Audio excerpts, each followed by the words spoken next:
अस्सलामुअलैकुम and welcome to our channel.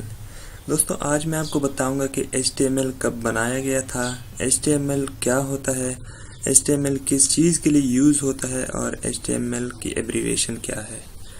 तो सबसे पहले चलते हैं एक ब्रीफ सी हिस्ट्री की तरफ। HTML जो है वो 1989 में एक English scientist sir Tim Berners-Lee ने बनाया था। HTML जो है वो बेसिकली टेक्स्ट कंटेन करता है। HTML यूज़ वेब पेजेस को स्ट्रक्चर करने के लिए किया जाता है। HTML से हम सिर्फ वेब पेजेस ही बना सकते हैं, इससे हम वेबसाइट्स मुकम्मल नहीं बना सकते। HTML की एब्रीविएशन है हाइपर टेक्स्ट मार्कअप लैंग्वेज।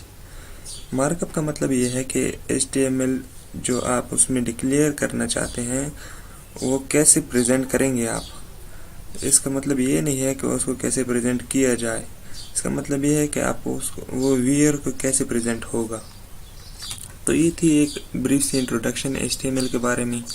दूसरी वीडियो में मैं आपको बताऊंगा कि HTML के लिए कौन सा एडिटर जो है वो आप इंस्टॉल कर लें अपने सिस्टम में। Thank you.